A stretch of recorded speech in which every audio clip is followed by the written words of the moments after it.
De retour sur Bonjour l'Afrique, votre matinale, votre émission de Média Afrique News. Mesdames, messieurs, si vous nous rejoignez à l'instant, bienvenue sur ce plateau. Vous êtes dans votre émission. Je vous l'ai dit à l'entame de mes propos. Aujourd'hui, nous avons une dame que nous recevons et c'est une coach, je précise, une coach certifiée du nom de Bénédicte Kessani, qui est d'ailleurs sur ce plateau avec nous. Bonjour Madame Bénédicte.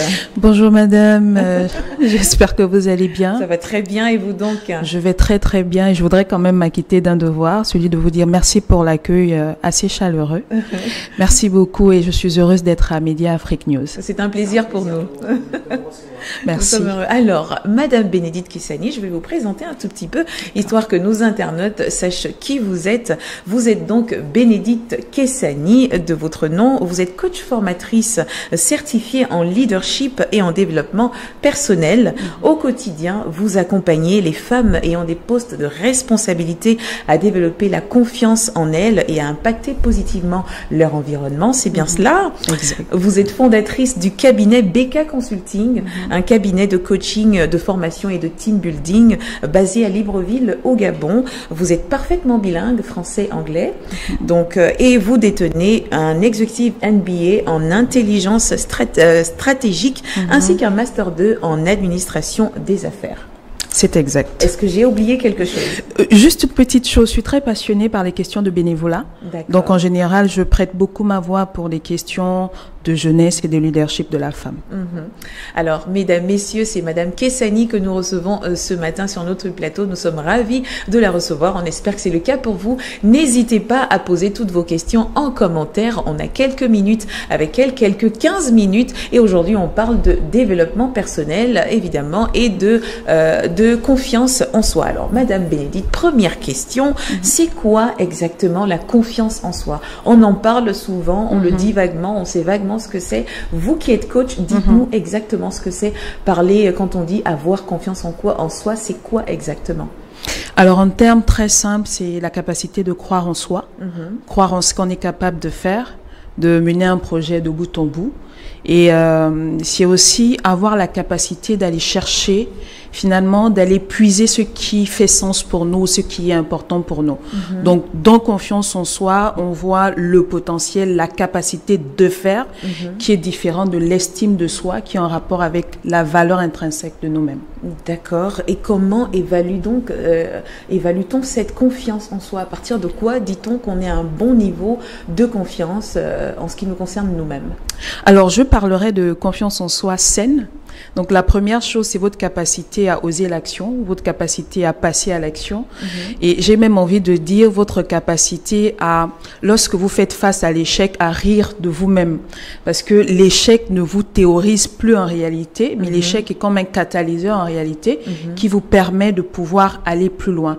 Donc, un troisième point que je voudrais mettre en exergue, c'est la capacité que vous avez à faire de manière, je veux dire simple, c'est pas simple, mais je veux quand même dire de manière simple, à faire certaines choses que d'autres n'oseraient pas faire. Vous avez une facilité en fait à vous mouvoir dans un espace, à entreprendre un certain nombre de choses que d'autres personnes vont trouver difficiles à faire. Comparativement, pour des personnes qui ont une faible confiance en elles-mêmes, ce sont des personnes qui en général ont tendance à pouvoir minimiser ce qu'elles sont, à se déprécier elles-mêmes, à croire que l'herbe est souvent verte chez autrui et pas chez elle, alors que souvent on ne prend pas le temps de pouvoir s'asseoir et de pouvoir identifier qu'est-ce qui fait en sorte que mon herbe soit singulière, particulière, unique.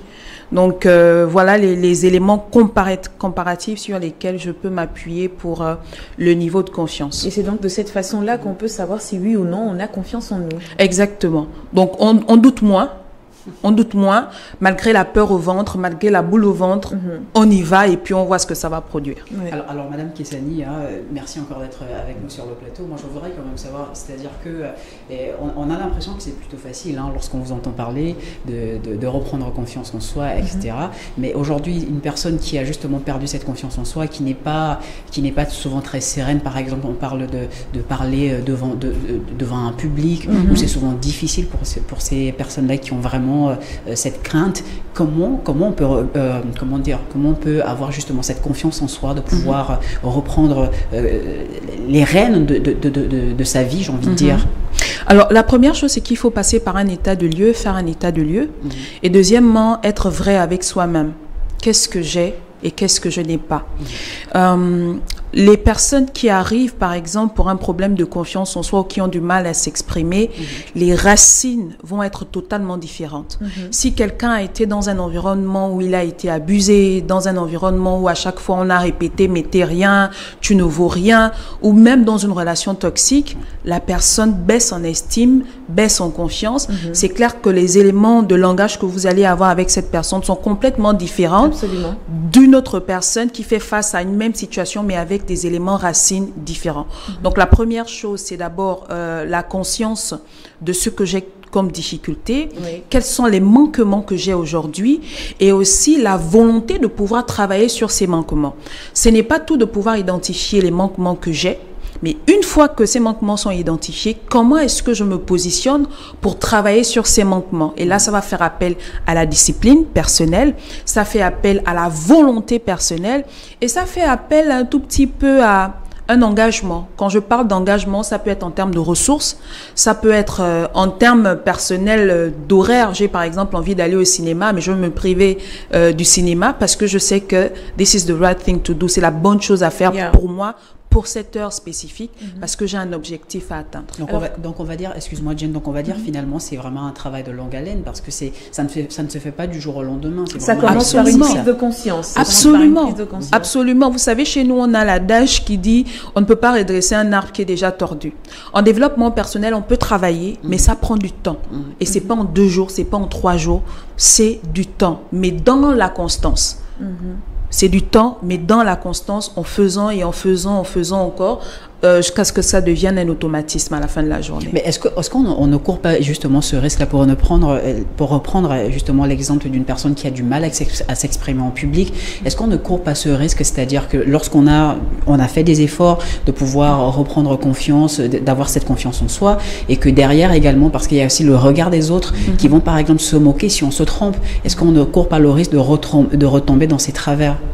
Bon, écoutez, j'aime bien, on a au niveau national une personne qui s'appelle Charlie Tchatch, que j'admire particulièrement parce que c'est quelqu'un qui arrive à vaincre le regard des gens. Et lorsqu'on travaille sur la question de développement personnel et si on travaille sur notre estime de nous-mêmes, les autres peuvent porter un regard, peuvent porter un jugement, mais le plus important, c'est qui sommes-nous à l'intérieur. En prenant en compte que lorsque nous sommes dans une démarche de travail, on va faire face à l'échec. Les plus grands orateurs ne sont pas devenus orateurs avec un claquement de doigts. C'est pas comme ça que ça se passe. Il y a du temps.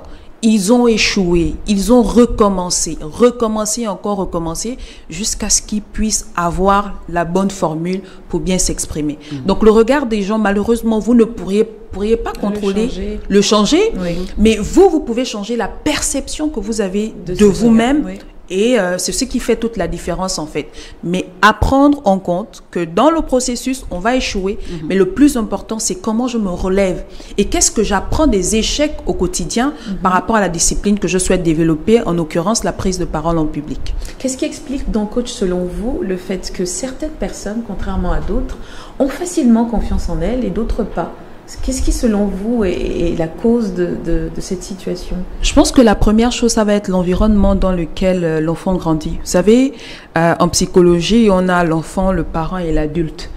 Et en général, l'adulte ne peut vous donner que ce qu'il a.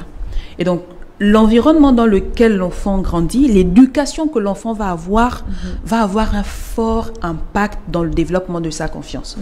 Donc, si vous grandissez dans un environnement où, lorsque vous avez bien travaillé à chaque fois, mais bravo pour vos efforts, vous êtes encouragé, vous avez envie de vous déployer. Mais si vous êtes dans un autre environnement où, à chaque fois que vous faites les efforts sont relégués au second plan, mais on n'arrive pas à comprendre comment, pour des simples choses comme ça, ce sont des paroles qui tue les enfants à petit feu. Et ces enfants-là grandissent avec des blessures. Et c'est le deuxième axe que je voudrais mettre en lumière. Ce sont les blessures. On peut parler du rejet, on peut parler de l'abandon, on peut parler de... qu'est-ce que je peux encore mettre en lumière? Toutes les formes de blessures émotionnelles qu'on peut avoir qui vont impacter le développement de la confiance de l'être humain qui cherche à pouvoir se développer ou qui cherche à pouvoir avancer. Donc, je mets sur la table l'environnement dans lequel on va grandir. Je mets sur la table les expériences de vie. Vous savez, lorsqu'on a fait face à des échecs répétitifs, on peut baisser le niveau de confiance en soi. Pourquoi? Et même d'estime. Vous avez totalement raison. Pourquoi? Parce que lorsqu'on n'a pas travaillé sur un état d'esprit de croissance, tout à l'heure je parlais de l'échec comme une opportunité. Pour quelqu'un qui fait face à un échec, une fois, deux fois, trois fois, quatre fois, la personne se dit non, j'ai tellement essayé que ça ne vaut plus la peine d'essayer. Mais à contrario, une personne, même pendant 10 fois qui échoue, mais qui a travaillé sur son état d'esprit, se dit mais ce n'est pas encore la fin. Tant qu'on n'a pas mis stop, je veux continuer. Et la bataille continue.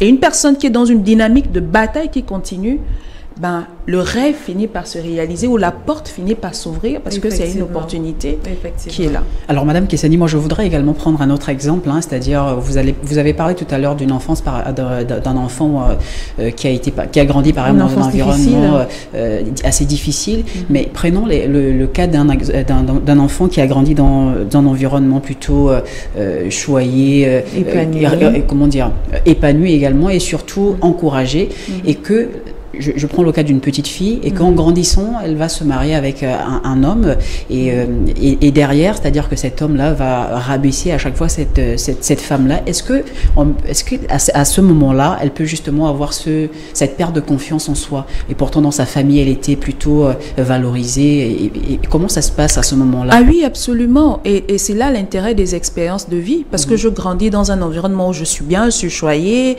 je suis acceptée pour la personne que je suis, mais je me mets en couple avec ce qu'on appelle un pervers narcissique qui me rappelle à chaque fois que je ne suis rien, que je ne vaux rien, à telle enseigne que je finis d'intégrer la réalité de l'autre qui n'est pas forcément ma réalité. Mais si je suis au quotidien face à ces dires-là, ben je finis par croire que c'est la réalité. Et c'est quelque chose avec laquelle je finis par vivre. Donc, ça veut dire que si je n'ai pas conscience de ce que j'ai déjà, ce dont je me suis approprié, mais ça va être difficile, en fait, de me détacher. Donc, d'où l'importance de pouvoir, une fois de plus, savoir l'élément racine. Qu'est-ce qui fait en sorte qu'à un instant T, il y ait quelque chose qui se soit passé dans votre vie et qui a fait en sorte que vous soyez devenu cette personne-là. Et une fois qu'on a la cause racine, on commence à traiter à partir de cette cause racine-là. Après, le coach n'est pas quelqu'un qui fait la magie. Le coach est un accompagnateur. On a vraiment besoin de... j'ai envie de parler du positionnement de la personne, de la volonté personnelle de la personne qui veut à la fin de la journée s'en sortir. Vous pouvez mettre à disposition les ressources, vous pouvez mettre à disposition les moyens. Si la personne n'a pas envie de s'en sortir, elle ne s'en sortira jamais. Et lorsque... J'en viens, excuse-moi Hervé, vous parliez tout à l'heure de pervers narcissiques. On est d'accord que c'est des personnes qui souffrent d'un mal-être dans le fond. Qu'est-ce qui explique justement que... Est-ce qu'on peut prétendre, est-ce qu'on peut dire que les personnes perverses, narcissiques, sont des personnes qui manquent de confiance en elles? Parce qu'on sait quand même que ces personnes-là souffrent peut-être d'un traumatisme. Vous parliez d'une enfance difficile, parce qu'on ne devient pas aussi manipulateur, aussi méchant de façon délibérée. Il y a certainement une raison. Est-ce qu'on peut se permettre de dire que ces personnes-là manquent de confiance en elles et c'est peut-être pourquoi elles rejettent sur autrui l'opprobre, la méchanceté, la manipulation? Est-ce qu'on peut se permettre de le dire? Je pense que vous avez clairement tous les éléments de réponse dans ce que vous avez dit, mais important de pouvoir toujours aller à la cause. Qu'est-ce qui fait que cette personne soit devenue comme ça? Elle n'est pas juste méchante parce qu'il faut être méchante. Tout à l'heure, j'ai parlé du narcissisme exacerbé, la personne qui estime que, bon, moi je suis sur un piédestal et les autres personnes sont là, ne valent rien. Il y a bien des éléments. Et souvent même, il y a des personnes qui se cachent en fait derrière ce modèle pour ne pas que l'on rentre dans leur environnement. Donc ça va être comme une façade, comme une muraille pour permettre à la personne de pouvoir se protéger. Mais les blessures sont tellement profondes que lorsqu'on se met à discuter avec ce type de personnes, on se rend compte que, oh là là, Alors, on va donc en venir à comment est-ce que finalement on reprend confiance en soi. Alors, comment est-ce qu'on reprend confiance en soi? Je pense que avant de reprendre confiance en soi, c'est d'abord l'étape de diagnostic. Oui. Il y a d'abord le diagnostic. Et le diagnostic s'établit par un coach, par un psychologue, ou par nous-mêmes, ou par les autres aussi. Ça peut d'abord être par nous-mêmes, avant même de faire appel à un professionnel. D'accord. Et là, ça demande, vous savez, lorsque vous êtes dans vos quatre murs, il n'y a personne, il y a votre réalité, votre miroir qui vous dit sincèrement et réellement à quel niveau vous êtes. Oui. Donc, c'est cette étape qu'il faut confronter avec soi-même devant un miroir. Est-ce que tout le monde miroir. parvient à avoir cette introspection-là? Non, c'est un peu difficile. On a du mal souvent à s'auto-examiner. S'auto-examiner, c'est un peu difficile. Et là, si ça devient difficile, vous faites appel à un professionnel qui peut vous aider. Mais moi, je suis partisane on commence d'abord par soi-même. Oui. On commence à chercher les éléments qui nous permettent de mieux faire, de faire différemment. Et lorsqu'on n'a pas les outils, on commence à chercher de l'aide par des professionnels. Parce que même si vous allez à la recherche d'une aide par des professionnels, si vous-même, vous n'êtes pas convaincu du travail que vous avez envie d'engager, des efforts qui vont avec ce travail, ben, rien ne se produira.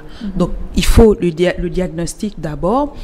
Deuxièmement, il y a l'engagement qui est le mien sur la trajectoire que je décide de prendre par rapport à là où j'ai envie d'aller, par rapport à ce que j'ai envie de développer. Tout à l'heure, je parlais du fait que j'ai peut-être des manquements. Quels sont les manquements que j'ai aujourd'hui et quels sont les éléments sur lesquels je devrais être capable de pouvoir travailler aujourd'hui? Mais ça ne suffit pas. Il faut, à la fin de la journée, se fixer des objectifs qui soient smart, qui permettent à la fin de la journée de pouvoir suivre et de pouvoir évaluer par rapport à si en 2024 nous sommes en juin, je me retrouve ici à un point A, dans 4 mois, qu'est-ce que je veux pouvoir réaliser? Donc le fait d'avoir des objectifs smart me permet en fait de pouvoir avancer par rapport à là où j'ai envie de partir. Et vous avez la possibilité, si vous pouvez, avoir un mentor. Mais sur la question du mentorat, je vais insister sur les valeurs. Parce qu'à la fin de la journée, on ne confie pas sa vie à n'importe qui. Ah oui. Donc, la question de valeur est importante. Et le mentor va être cette personne qui va vous tenir la main, qui a déjà traversé un certain nombre de difficultés, et là, qui est là pour vous donner des astuces, des conseils pour vous permettre d'avancer. Donc, c'est comme un partenaire que vous avez, mais dans la réalisation de vous-même. Mais c'est quelqu'un qui met à contribution de son temps de manière gratuite. D'aucuns pourraient dire un père spirituel, par exemple, dans le cas d'une personne chrétienne? Oui, oui, ça peut être un père spirituel dans le cas de... Mais ça va au-delà. Très bien. Voilà. Très bien. Madame Kessani, je pense qu'on est arrivé au terme. Peut-être que vous avez un dernier mot à dire à nos internautes qui nous suivent avant de conclure. Je crois au pouvoir de la décision. Oui. Je crois au pouvoir du développement de la confiance en soi, parce que Bénédicte Kessani qui vous parle aujourd'hui n'a pas toujours été cette personne.